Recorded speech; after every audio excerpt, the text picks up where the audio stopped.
Yo, yo, yo. Hey, guys, welcome back to another amazing edition of the Best Practices Show podcast. Doctor, are you being undervalued in your practice? Do you suffer from lack of doctor endorsement? Does the practice suffer from that? Today, we're going to discover the power of true doctor endorsement and how it transforms your practice, your team, and your patients with one of the best of all time. Her name is Debra Engelhardt-Nash, one of my favorite mentors ever. She's brilliant, and she gives us a great framework that we can use right away. Please listen to this, and please share this with your team. I hope you guys enjoy it, and we'll see you soon.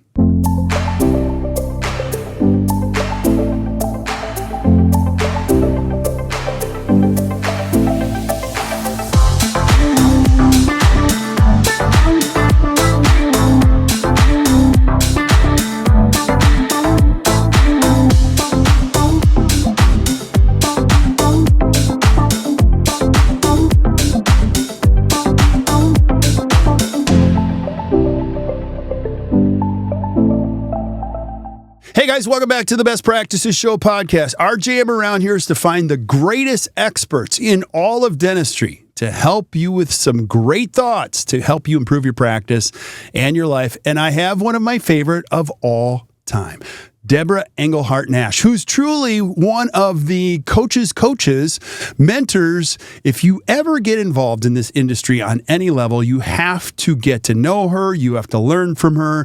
She's an incredible thinker, great storyteller. And today we're going to be talking about this thing called doctor endorsement. How do we truly endorse the doctor in the practice, the work, the person, the practice, everything? Debra, thank you so much for being back. Hello. It's always great to be with you. It's always a fun time. It goes so fast. You and I could talk about anything. We could talk about food. We could talk about coffee.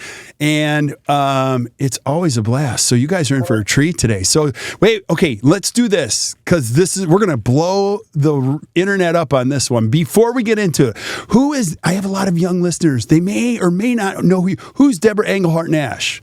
Oh my gosh, you're right. It's funny because I've been around a long time. You know, I've served this industry for over 40 years.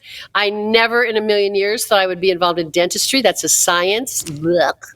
I'm a liberal arts major. But my dentist hired me and he said, you would be great at the front desk because you are a great people person. And that's how I got started in dentistry in the early 80s. Started my own consulting company, actually worked for a major consulting company. And I'm proud to say, this is funny. I'm proud to say I was a Pride consultant for many years before I started my own company. And I've been doing my own thing since 1986, consulting, coaching, speaking, born and raised in California, lived in Seattle for 20 some years. For this point, I may invalidate myself for some people. I married, not a client, but I married a Southern bald dentist. And moved east of the Mississippi. Never thought in a million years that would happen. But once again, I married one of the greats. So that's pretty awesome. Yes, you did. And then I started consulting in his practice and actually doubled his net the first year we were together. I always tell him that he had to be able to afford me. So I had to help him make more money.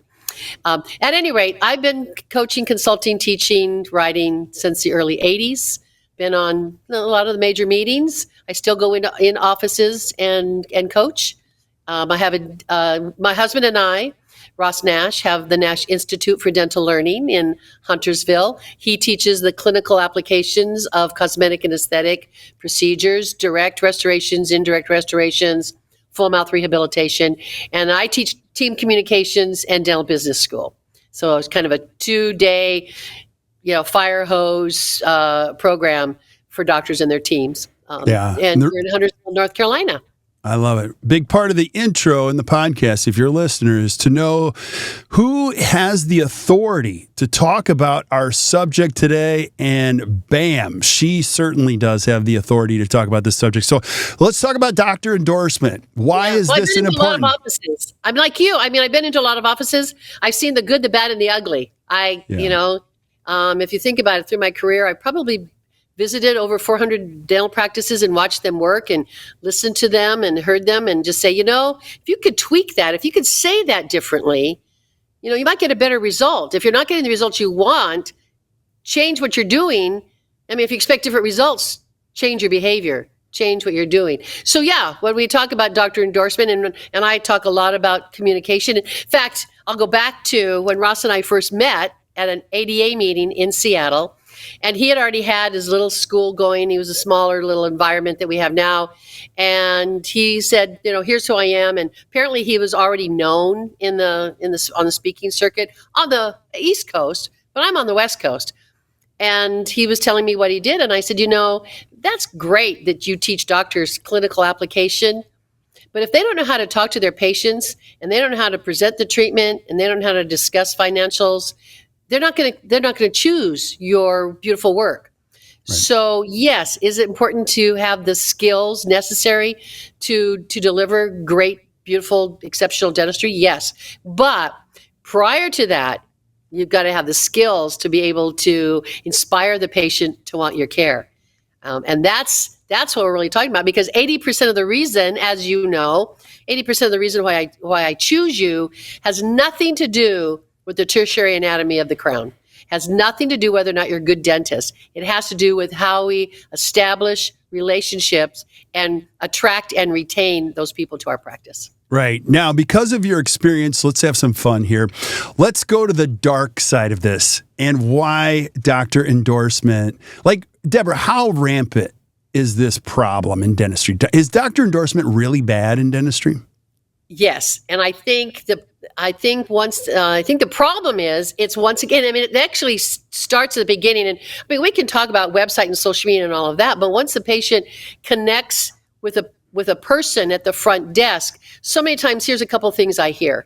I hear this: "Hi, my name is Debra Nash, and I'd like to make an appointment for a dental appointment, or I'd like to make an appointment for an exam and cleaning." And the first question is, what insurance do you have? Mm-hmm. So then we talk 10 minutes about what insurance will and will not do, the deductions, the exceptions, the exclusions.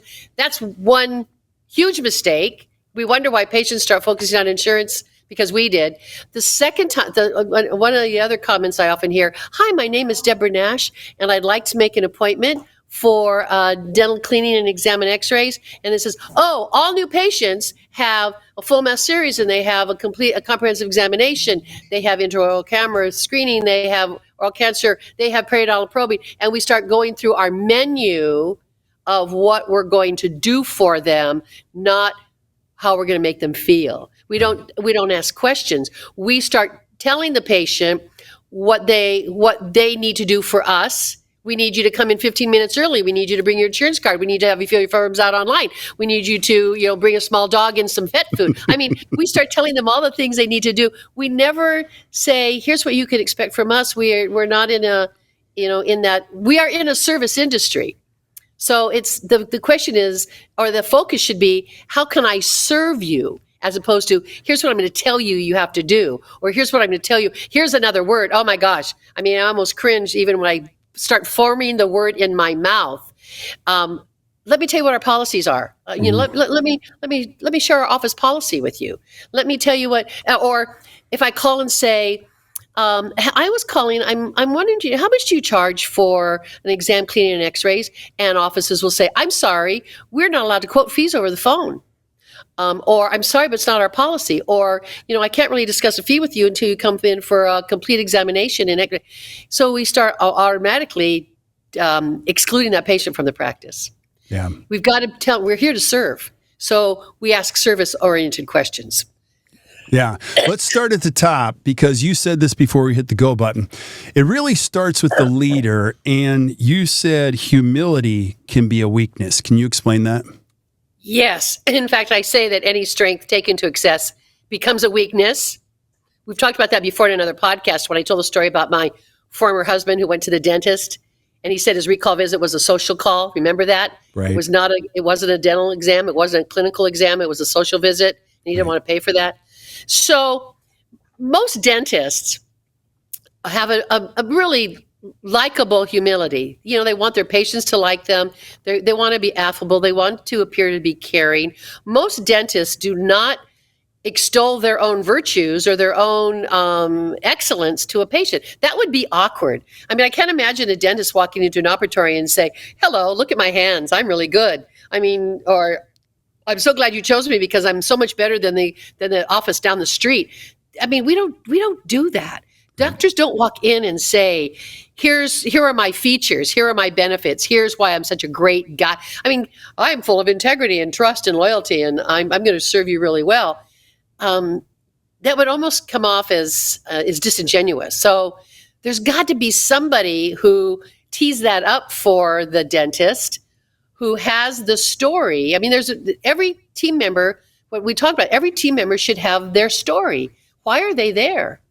And if the answer is because it's a job, it's a paycheck, then we need to revisit that. We need to talk about, wow, your patients hear your heart, is what they hear. And if I don't have my heart in the matter, then your patient's going to sense that. I mean, as you know, patients come in with their senses very acute. They're looking for every sign that indicates they made the right choice.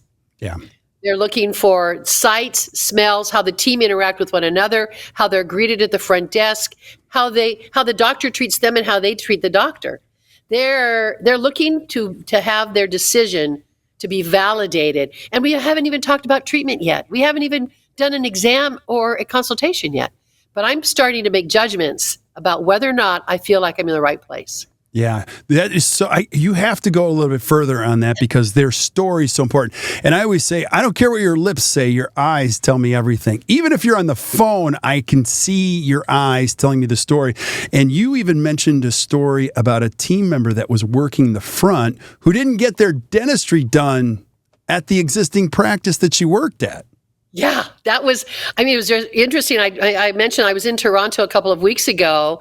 4 offices, they combined to spend a day with me doing a communication workshop. So they brought all 4 offices together, about 60 some employees, great group. I mean, oh, what a doctor full of energy and just a great vibe. So we're talking about, what do you say to the patient about how do you endorse the doctor with the doctors for whom you work? And the receptionist who worked in one of the offices was sitting in the front row, and she said, "I don't have my work done by them." And I said, "Excuse me?" And she said, I don't have my work done here. And I said, "Tell me why." I mean, she could have said, "My husband's a dentist, my father's a dentist." I mean, okay. She said, "Well, I go to the dentist I had always been going to even before I started working here." So what happened? So first of all, what does she say to the patient? I mean, that would be like the owner of hair club saying, I didn't have my hair transplants done by my own company. I mean, he always says, "I liked it so much I bought the company." Right. So what is she saying? Why is she there? So what's going to be her magnet story? So we're going to have to work around. We're going to have to do a workaround about why she's not going there. And I wasn't going to do that in front of 60 some people, but we need to have a workaround conversation. As opposed to, I was in an office last Friday here in my hometown in Charlotte. Great office, 3 doctors, a nice team. And man, what an eager group. In fact, I got to mention, and whether or not they hear this podcast, here was a hygienist who actually sought him out to come to work for him after he left a DSO. And she had her 6-week-old baby with her at this meeting. Emma. Beautiful. So cool. Oh, so cool. But one of the dental assistants, I said, "What do you say to the patients?" She says, "Well, I tell the patient, before I came to work here, I was a patient. And when I got my certification to be a dental assistant, obviously this is where I wanted to work. And my entire family comes here and all my friends come here. I just can't imagine telling my friends to go anywhere else." She said, "This is just the greatest place." I mean, for a patient, I want to hear that energy. I want to hear that passion and that commitment. Because if I'm a dental assistant, it would be like a server in a restaurant. Kirk, if you were a server at a restaurant, or if you were my patron, and you asked me, what would I recommend on the menu? And I said to you, "Well, I don't eat here." Why not? Yeah. Well, the food's not very good. I mean, you should see the kitchen. We have an 89% healthcare rating. I mean, I mean, so I want to make sure that the team understands from the moment the patient calls on the phone, there should be that, may I tell you a little bit more about our practice? So there's not here are the mechanics we're going to perform on the day of your visit, but this is who you're about to meet. So get me excited about, this is who you're about to meet. And this is why I'm glad you chose our office. I mean, these are the virtues. This is the person. I heard one of the things I asked last Friday in my workshop with this group. I said, what are the biggest situations you've got going on in your practice right now? And one of the things they said was cancellation no-shows. And one of them was new patient no-shows. So the question is, how do you inspire that new patient to want to be there? Right. You've got to give me another reason other than your paperwork's going to be downloaded. You're going to fill that out before you come in. Bring your insurance card. Arrive 15 minutes early. If you're not, blah, blah. So it's got to be, can I tell you about what to expect when you're coming in? And can I tell you about the person you're about to meet at your visit? And the other thing, if we really want to take it one step further, I know we've got mechanics and technology that will text patients for their visit, but I love it. If an office is worried about no-show cancellations or short notice cancellations for new patients, a great solution is to have the doctor call the night before. Agree. So if you were my patient, I know you talk about that, and I would say, Kirk, this is Dr. Nash, and I see that you're on my schedule for 10 o'clock tomorrow. That's time has been reserved exclusively for you. How about that I'm really honored you chose me for your care, and I'm going to strive to merit your trust. What questions can I answer for you before your visit tomorrow? Love it. I would be surprised if that patient did not show up. Yeah, I'd feel terrible if I didn't show up. People don't cancel on their friends. And what you're doing is you're setting a baseline for an incredible relationship. We're going to establish a relationship. That's why I'm going to choose you. Yeah. Yeah. So when you talk about endorsement, so my receptionist has that responsibility. Can I tell you a little bit more about the practice? And I have, when I have the pleasure of working next door with Dr. Wormlinger and Dr. Nash, I have two stories about them. I have stories about both of them. Can I tell you about these two guys and why they work so well together and why Dr. Wormlinger is a perfect fit for us? And then we also have the assistant or whomever is introducing the doctor to the patient, whether that be a treatment coordinator, that could be the dental assistant, it could be the hygienist. They should have that. Can I tell you a little bit about Dr. Nash or Dr. Wormlinger? And can I tell you why I'm here? So one of my offices in Oregon, Crystal's worked for Dr. Curtis for over 20 plus years. And she says to the patient, I've worked for Dr. Curtis for over 20 years. Can I tell you why? And she talks about, and her story, this is interesting because you have to choose your story based on, I would say choose your story based on age. Dr. Curtis is an older dentist. So what do I want to talk about for Dr. Curtis? I want to talk about that he still stays on the leading edge of dentistry, that he still takes classes, that he is innovative, that he's bringing new technologies to practice. If I were introducing a younger dentist, my story might be different. Right. Let me tell you about why, his current education and his mentorship in our practice. So once again, I'm going to, what are the virtues that this doctor is bringing to the patient? So Crystal says, I worked here for so long because I really admire his commitment to our patients. I love it when our patients talk about how gentle he is. And he takes great pride in his excellent results. And then she goes on and she said, not only do I admire the integrity and the respect that he shows our patients, I really appreciate the integrity and the respect he shows me. Ooh. So I love it. I know the patient's saying, who is this person? Yeah. Yeah. I mean, I had to, when Dr. Wormlinger bought Dr. Nash's practice, and this is kind of a personal note, 3 years ago, everybody said Dr. Nash's practice was unmarketable because he was a niche or a niche, however we want to say it. If we want to be very French, we can say a niche. And he was a unicorn. No one would buy his practice because how could they transition patients? He's a fee-for-service, cosmetic, aesthetic-focused practice. Well, here's this young kid, 38 years old, never owned a dental practice, ever, worked for a DSO, worked in the Navy. Now he's come in, he's bought this fee-for-service, cosmetic, and aesthetic practice. I have a responsibility of endearing the patients to him. So I have to have a story about him. Yeah. So, yeah. So that would also, rather than, I go to so many dental offices and when they're trying to transition, I mean, I'm kind of taking a different tangent here, but they try to transition the patients to the new dentist or the new associate. And the patient says, no, I want to see Dr. Nash. I mean, I've always seen Dr. Nash. I want to see Dr. Nash. So why did Dr. Wormlinger buy the practice? He's going to sit there and play Scrabble or Words with Friends in his office? I've got to get him busy. I have a responsibility of transitioning the patients to him. So the team can do that with endorsement. Right.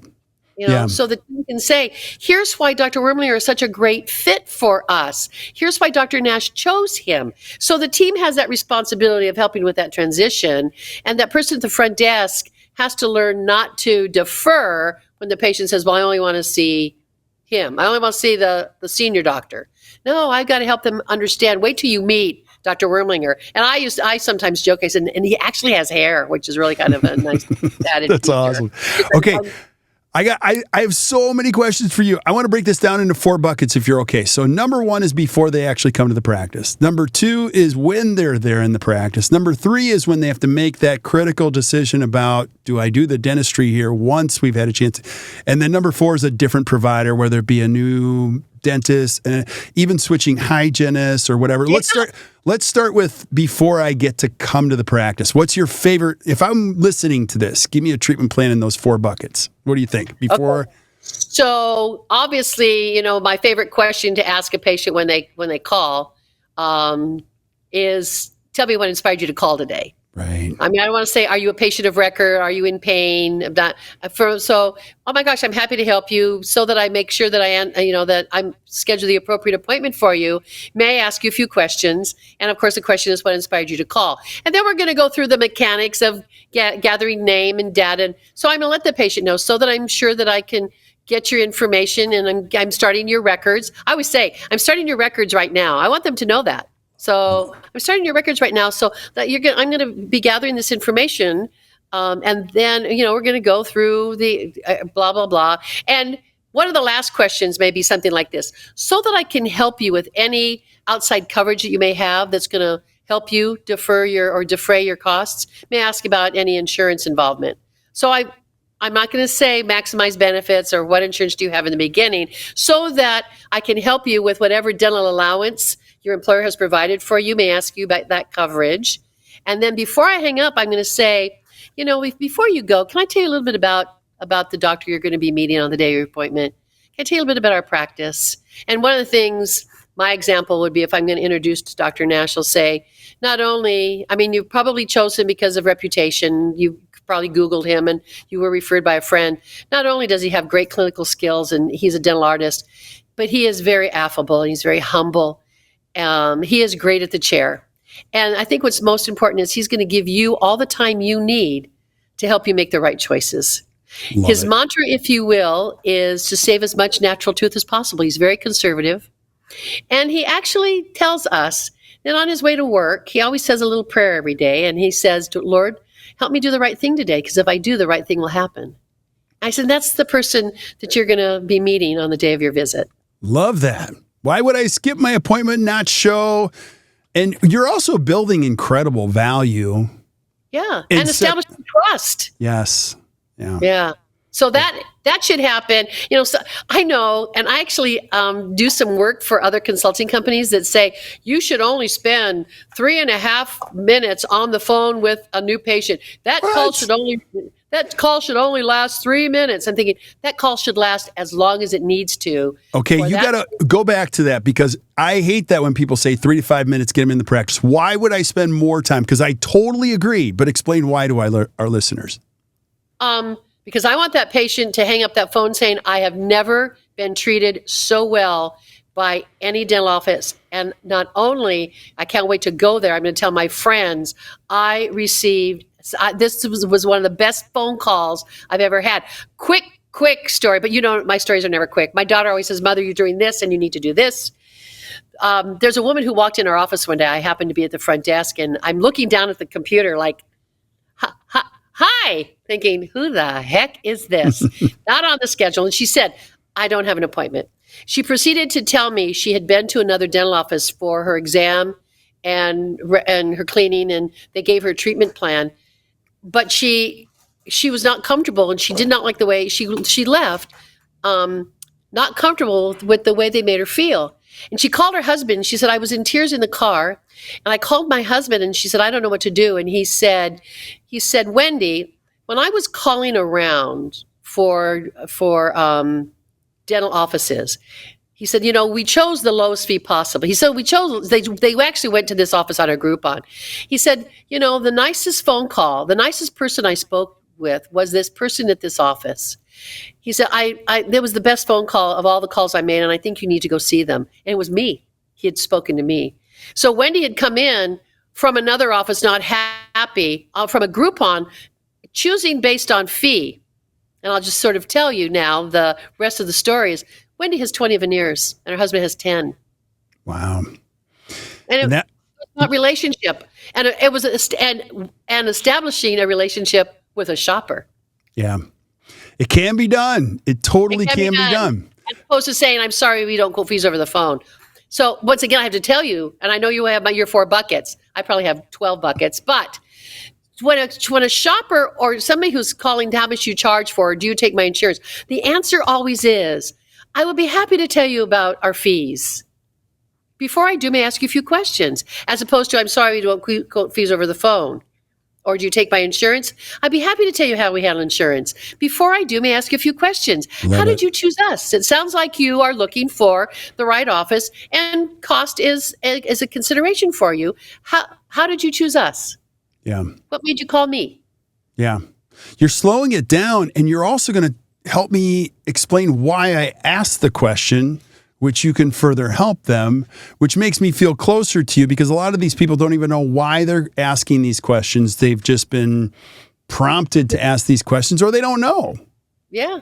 Yeah. I always say in our office, I will say, you probably had an opportunity to read our Google reviews, and probably not one of them said we were the least expensive dentist they've ever been to. I said, if you're choosing your dentist based on the lowest fee possible, we may not be the office that you choose. Right. But if you have more important criteria, like the quality of care that you're going to receive, the exceptional way you are going to be treated while you're with us, the time we take to make sure you feel you're served well, if those are important to you, no matter what investment you make, if you're not happy, you paid too much. It's our responsibility to make sure you're happy. You are so good. You guys, this is why I listen to her. She is awesome. Anyway, okay, bucket 2. That was bucket number 1. We haven't even gotten to bucket 2, 3, and 4. Okay, bucket 2, coming into the office for the first time. How do we endorse the doctor? We won't talk, again, we talk about reception behavior, like stand to greet, make sure they're welcome. I walked into a dermatology office a couple of months ago, and she didn't even look up at me. She said, "Where's your card?" And she's looking down. She put her hand out of their little window and said, "Where's your card?" It's like, what? And it went kind of downhill from there. And I haven't been back, which is sort of interesting. I was given a treatment plan, and no one's called me to follow up on that treatment plan, by the way. So, but when I'm going back with a treatment coordinator or a hygienist or a dental assistant, they have a responsibility of teeing up that looking forward to meeting the doctor. So a doctor shouldn't walk into an operatory by themselves. There should be an introduction, and the dental assistant, hygienist, treatment coordinator, that auxiliary should say, I'm going to be working with Dr. Behrendt during your appointment today. Let me tell you a little bit about what to expect. But can I tell you a little bit about why I'm here? Can I tell you, I've worked here for 5 years, and 2 different stories. I've worked here for 5 years. Can I tell you why? And it's the integrity and the exceptional care that the doctor's providing our patients. And that's why I'm here. I can unequivocally say that every time the doctor makes a treatment recommendation, I would absolutely endorse it 100%. Now, let's say I'm brand new. Let's say I'm there 2 weeks. And I always say I'm Debbie. So when I'm new, I'm Debbie. When I'm older, I'm Debra. So I say, I'm Debbie, and I can say I'm new, and I really don't know what I have to say. But say, I'm Debbie, and I am a recent graduate of the Votech School. I knew since I was a little girl I wanted to work in dentistry, and that was my goal, my passion. I was inspired by my dentist. I went through an externship program, and this was one of the offices that I rotated in during my education. And from the moment that I came in here, I knew that this place was different. I loved the way they worked together as a team. I loved watching the way the doctor treated his team members and his patients. So when they offered me a permanent position here, I could not wait to start. So good. So good. It takes the You pressure off of me as a new person.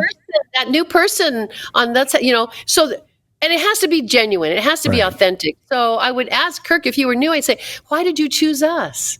Right. You have a lot of choices now in the dental world to go and work someplace else. I mean, we know the shortage, and you chose us. Tell me why you chose us. Yeah. So, okay. And you share that with the patient. Why did you choose us? So that's a responsibility. So, because dentists aren't going to walk into a room and say, damn, I'm good. Right. But the assistant can say, damn, he's good. Yeah. Okay. So bucket number 2, I didn't expect to ask you this, but like even hygiene, making an introduction to a hygienist. You can say, yeah, here's Susie. She's okay. No. Yeah. Or here's one of our hygienists. Here's one of our hygienists. Yes. How do we think better about maybe other team introductions or I endorsements? I think that if we have multiple hygienists, and I once again, I talked to this office on Friday, they have 7 hygienists. And I said, you have to be careful that a patient doesn't become so allegiant to one hygienist that if she or they leave or they're not there on that day, the patient says, well, I'll go ahead and wait for Patsy because I really don't want to see another hygienist. Right. What I have to do is say, you know what? We are very particular about the hygienists who work on our team. They have to be absolutely, totally philosophically aligned, clinically exceptional, and I would absolutely feel comfortable having any one of our hygienists treat me and or a member of my family. They work so beautiful, so well together. So let me tell you about our team. So let me introduce you to our team of hygienists if I have more than one. Or let me tell you about Sylvia, who's worked with our patients for 15 years. And she is so in alignment with Dr. I mean, truly, they're like the flying Walendas. I mean, they are typically like trapeze artists. So they know how to catch one another when we have a great system to make sure our patients are being served well. You are so good. If you're listening to this podcast, you got to share it with your team. This is education you just can't get on the fly. So this is so good. So let's go to bucket number 3. I have to back up for what you said. Oh, go ahead. Go ahead. Because so many times I hear doctors say, and I've heard, and you and I have consulting speaker friends who say, here's the script. Right. Learn this script. I don't believe in scripts. It's got to come from the heart. So when doctors say, here, I'd like you to say this, I'd like you to say these nice things about me, doctor, you have to earn that. You can't say, I'd like you to say these nice things about me. First of all, if I can't say nice things about you, I shouldn't be there. Right. So that was going to be my question. So, Debra, I'm a dentist. I'm listening to this. How do I get my team to say these things? They just don't. Yeah. Well, I think that would possibly require, number one, either a growth conference with that team members. Right. And the question of, tell me why you're here. And tell me, how can I treat you in such a way that you'd want to end your career with me, that you'd want to stay with me. Tell me what you see there was a great article from Inc. magazine about asking your team. I mean, I just read this yesterday about having team meetings and why are team meetings important. It's important to ask your team for not only the positive feedback, but also what is the negative feedback. So one of the things that I always sit down with the team, if I'm doing a team meeting, I'll say, okay, let's make a list of all the things that are going well. Let's remind ourselves of all the things that are going well. Let's then talk about the things that we could that are obstacles or things that we could improve. But let's focus on the things that are going well. And so I would ask a team member, if I weren't in the room, when I'm not in the room, and a patient asks you about me or about our services or about our practice, what do you say? What are you telling them? Right. And it may be they never were told that was a responsibility. Oftentimes, it's about getting that tray ready, getting instrumentation all set up and armamentarium, and they don't realize that the cover. So sometimes the conversation becomes about the puppies and the cookies and the movies and the casserole and what's going on in the world, and the new, have you seen the new Reagan film, or whatever that may be. And we don't talk about dentistry. We don't talk about the doctor. So maybe it's not that the team doesn't want to, they don't know how, and they were never told it was expected. Right. So they make small talk. And I mean, and it's, if you think about that, we talk about making small talk. What is that? It's small. Right. I want them to make big talk. So yes, we can talk about those things, but it shouldn't be the focal point of that introduction to the practice, to the treatment, or to the doctor. Yeah, we're going to talk about those things. And, people like say, oh, we need to establish relationship. And I know Kirk, he's been a patient for 30 years. And suddenly you and I are talking about golf, and we're talking about, volleyball and Chapel Hill. We're talking about all these things. That comes after. Right. Talk about. I'm glad you're here. And can I tell you why? Because I really admire and have a lot of faith in the passion and the commitment that my doctor has to do beautiful dentistry for his patients. He's also very conscientious and very caring. He's very thoughtful. This is a word that I've had a lot of my doctors using lately. Doctor's very thoughtful about your care. Love that. Yeah. Love that. So that should be the main part of conversation. And then the talk about dogs and food and comes later. And sports and barbecue and all that kind of stuff. So, yeah. Volleyball. Yeah. So let's go to bucket number 3. Once we are talking about dentistry, whether it be the exam, whether it be the review, whether it be give us some thought processes on doctor endorsement when it actually comes to talking dentistry. Well, okay. Part of it is body language. Am I in the room when the doctor is presenting the treatment? And where am I standing in the room? And am I paying attention? So my body must be very intentional when the doctor is presenting. And I always like it when if it's possible without any space limitations, if that treatment coordinator or dental assistant can stand at the same side, slightly behind the doctor. Because what's happening is the patient's eyes are focusing in one direction. And so many times, and you've heard this too from doctors, when they'll say, when you present a treatment plan, look to see where the patient's eyes go. Right. They go to the assistant in the room or the other person in the room to say, are you buying this? They're looking for the second opinion. They're looking for the validation of the treatment plan. So I need to be physically present and validating whether I'm nodding and whether I'm there. Sometimes I'll say to Dr. Nash, did you want me to go ahead and get the shade tabs? So I mean, because I know we're moving it. Or I might even say something like, oh my gosh, I can see what a difference that would make, Dr. Nash. Or I'll say, I may ask the patient, is there a special occasion that you're thinking about? Is there something in your life that has inspired you to seek out this level of care, or whatever that may be? I can understand why you're looking to have this done. So I think that treatment validation, number one, my mere presence in the room is an endorsement. Yeah. And where I'm standing is an endorsement. Yeah, let's talk about the thing that's going to happen thousands of times today across the United States in dental practices everywhere. The dentist is going to stand up and walk out of the room, and now it's just me and you. Uh-huh. And what are some of the things that you've heard that are some of your favorite? The patient looks right at you as a team member and describe that moment. Yeah, and they'll how say, heavy is that? Well, a couple things. First of all, sometimes the doctor leaves too soon. Right. And so the doctor will sometimes say this, okay, Deborah, we're going to do XYZ, ABC, 7, Now, I'm going to have Sylvia go ahead and walk you out, and she's going to have Esther talk to you about your insurance and about how, your financial arrangements and how you're going to take care of that. No. So the doctor has to say, what other questions can I answer for you? And the magic question, I know we're jumping ahead to a previous podcast. The magic question that the doctor asks the patient is, would you allow me to tell you what I'd like to do for you? Tell us why. Tell us more about that.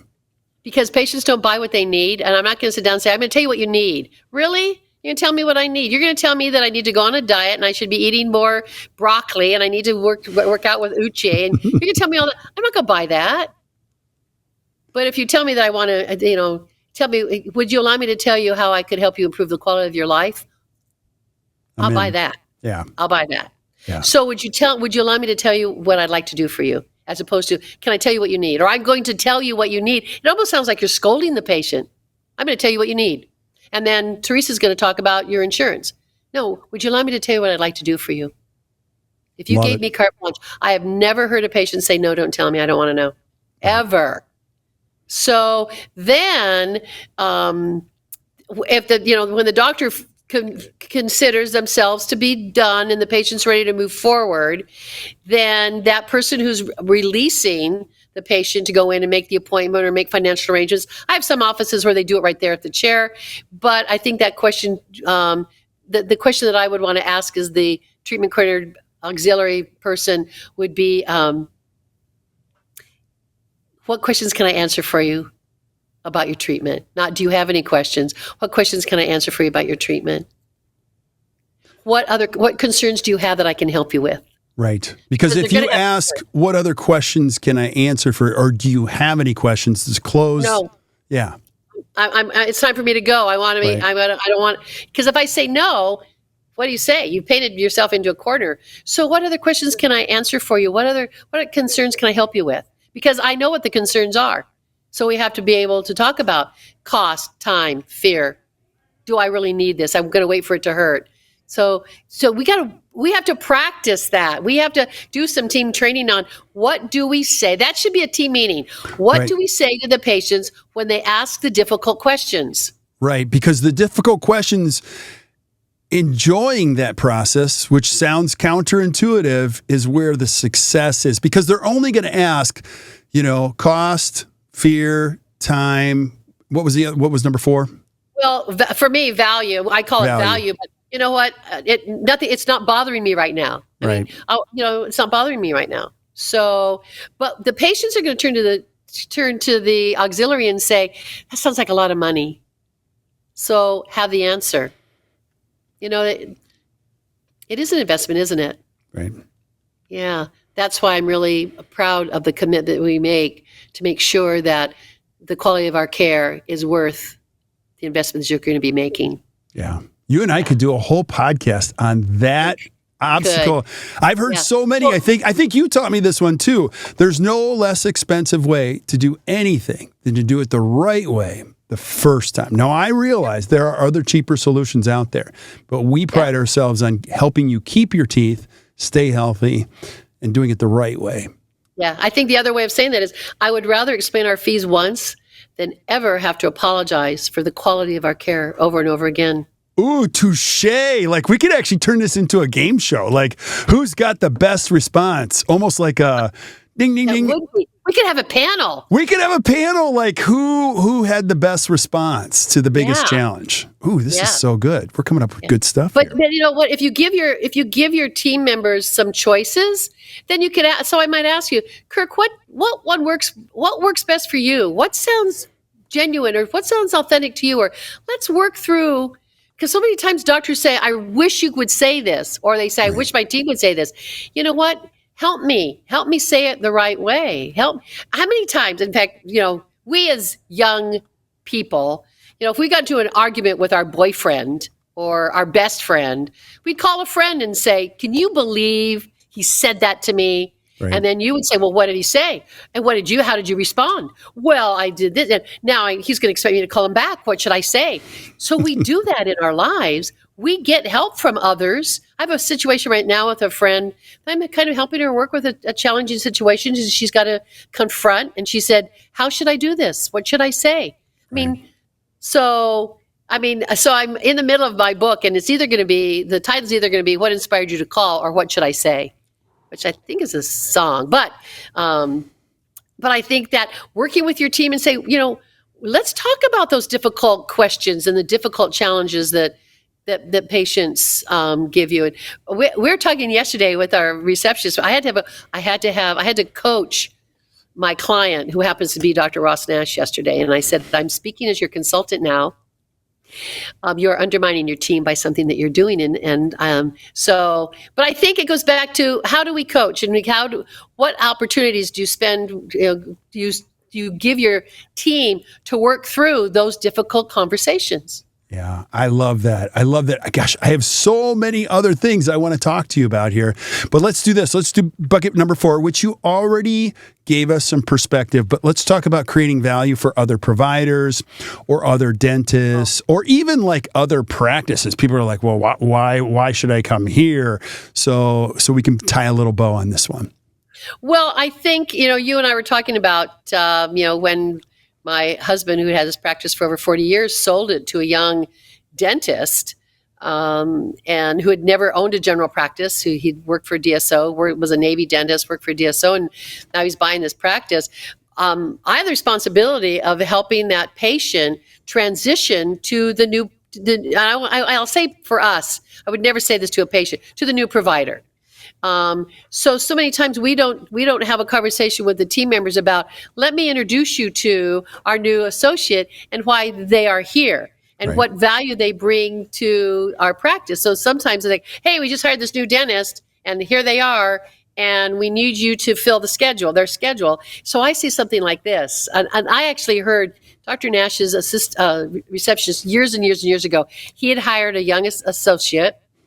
And Gail at his front desk said, well, if you want Dr. Nash to do that for you, it's going to be 2 months. But Dr. Rads can see you tomorrow.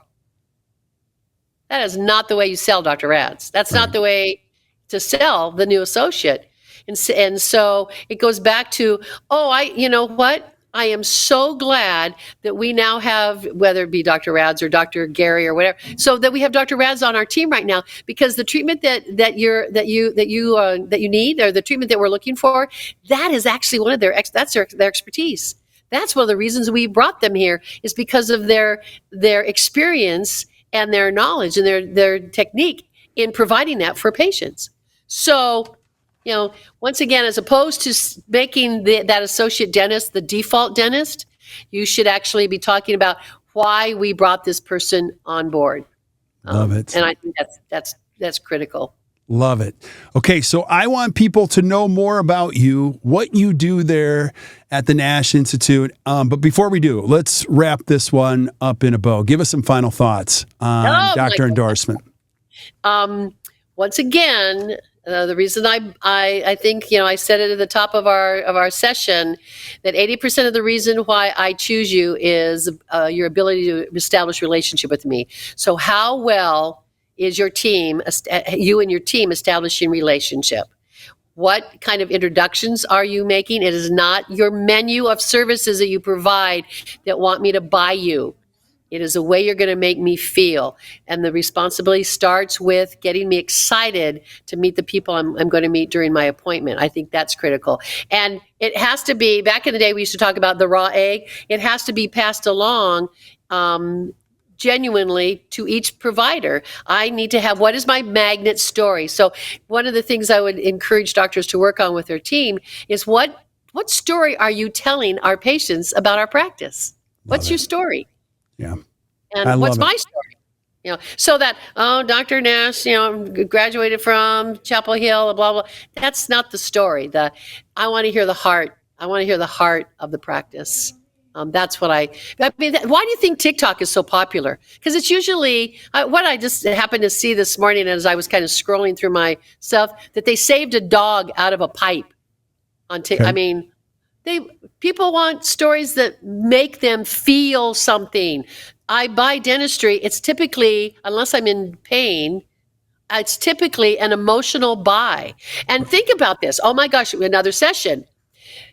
Even though I'm in pain, the emotional buy is, do I save the tooth or do I extract the tooth? Right. Do I considering a root canal and or an implant? Or what? That's an emotional decision. That's not a clinical decision.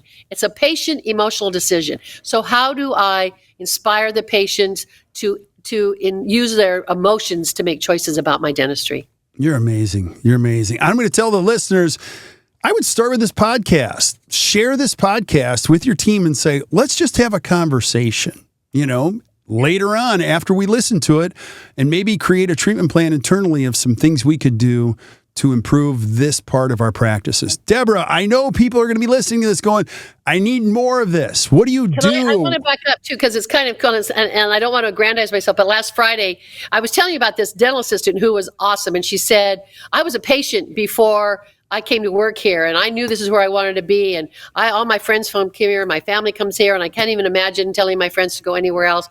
And so when we were talking about communication, they started out their morning saying, I think we're pretty great. And then we started talking about, well, have you done this? And have you thought about that? And they're going, oh, I guess we could be greater. So the bottom line is, when you think that you are at the top of your game, be careful what's coming up behind you.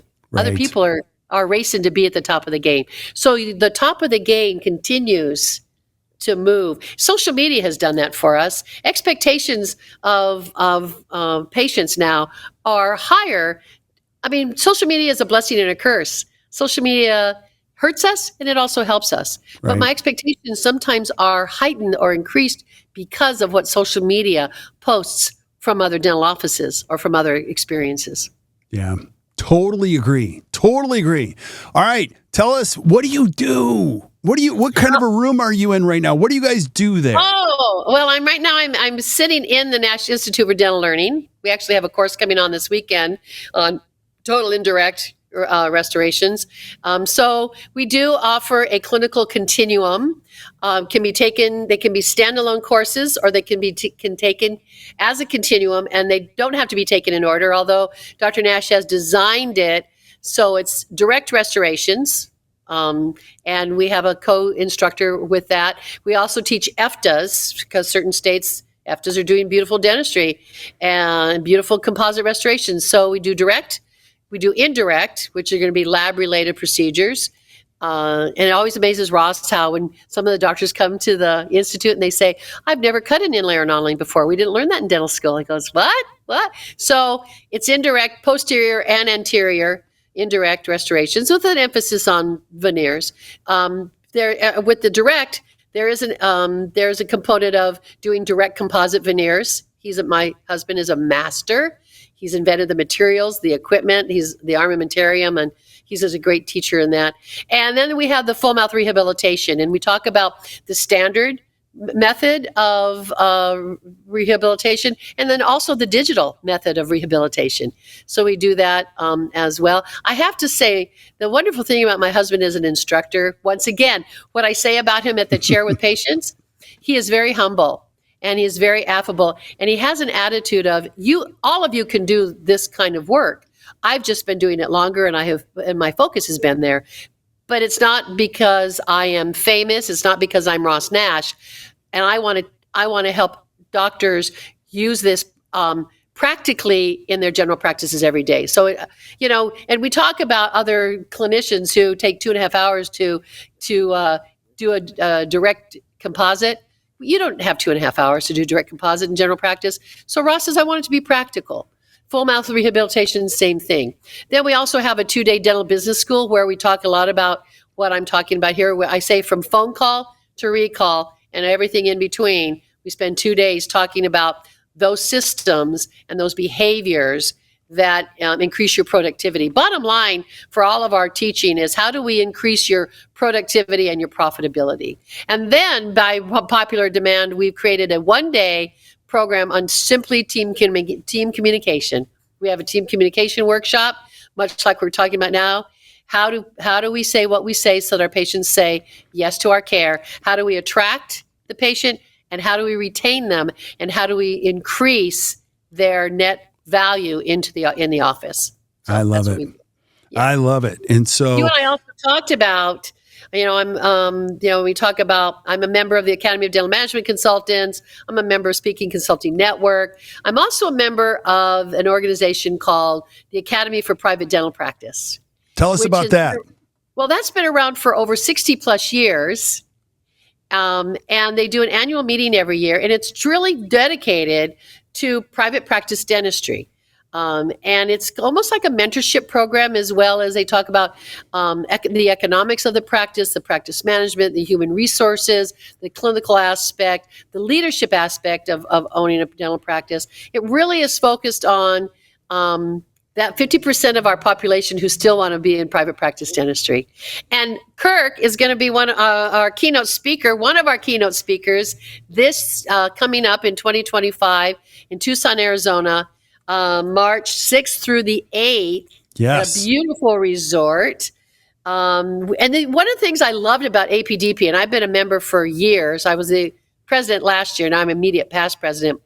I love the fact that this organization focuses on bringing people outside of the dental industry into this meeting, because you can learn a lot from people outside of dentistry. And sometimes we stay in our dental meetings, and when, sort of like when sometimes they talk about breeding a dog stupid, too much interbreeding, breeding a horse stupid. So they're bringing a colonel from West Point to talk about leadership. Who better can you learn about leadership as from a colonel from West Point? They're bringing in, Uche is going to be moderating the program. That's got a great lineup for 2.5 days of leading. And you're leading it off, Kirk, on the evening of March the 6th through the 8th of March. I am so pumped. Amen, sister. This is going to be so fantastic. I'm going to encourage everybody who's listening, you got to show up. Yeah. It's a meeting done very well in a very cool location, and you're going to meet some incredible people and feel incredibly energized once you leave. So we're going to post. Ross used to come as my guest, and he became a member a couple of years ago. And I said, why do you could always come, you could have come as a guest forever. And he said, I really support this meeting. But I said, why do we come to this meeting? It goes back to practicing what we preach when we're talking about dental offices. Why do we go to APDP? And Ross says, I always leave feeling better about my work and about myself. 100%. I totally agree. Agree. Debra, you and your husband are incredible gifts to dentistry. Thank you so much for all that you do. So I am so grateful. So stick around while we say goodbye to everybody else. But thank you guys for listening to the Best Practices Show. I told you, she's one of the best of all time. My cell phone does not have a meter. So if anybody has any questions, they certainly can call me on my cell. And she'll answer. She will. I'm not kidding. And she will help you. So, and if you haven't seen her speak live, you are missing out. You got to watch her do her thing. So, it is you and me on the stage together sometime. Oh my gosh. I don't think I don't know. I don't know how that would work. I don't know how that would work. It would run way too long, and I think we would say some things where it's like, we probably shouldn't have said that. You know what I mean? So that's the danger of having so much. It's been done before, for sure. You are just the best. I'm going to have Debra back again and again and again. And here's how this works. If you guys weren't taking notes today, we are taking notes for you. You can flip up to the notes in wherever you're consuming the podcast, whether it be Google, Amazon, Stitcher, iTunes, wherever. You're going to see links to everything that Debra mentioned. The Nash Institute, our meeting next year. You can just go right there. You can click. It's going to take you directly to the pages with more information. And I'm just telling you, just check it out. So keep showing up for things that you guys want to see. Keep sending us suggestions for these things you got to see. We're lining them up. And again, I'm going to have Debra back and again. I just love it. So great to be with you. Always. Oh my gosh. You bring a lot to our industry. Your magazine is amazing. You have great insight. So thanks, Kirk. I just feel like a kid in a candy store. I love CE. This is an incredibly noble industry, and it's amazing when you get to meet people. They're so willing to help you. And I don't know if it's like that in any other industry, and I don't know. I've had that experience. This is just awesome. So my commitment is I'm going to keep bringing it with rock stars like Debra if you guys keep showing up. So keep showing up. So until we see you guys next time, or you hear from us next time, keep watching or keep listening to the Best Practices Show. You guys enjoy your day.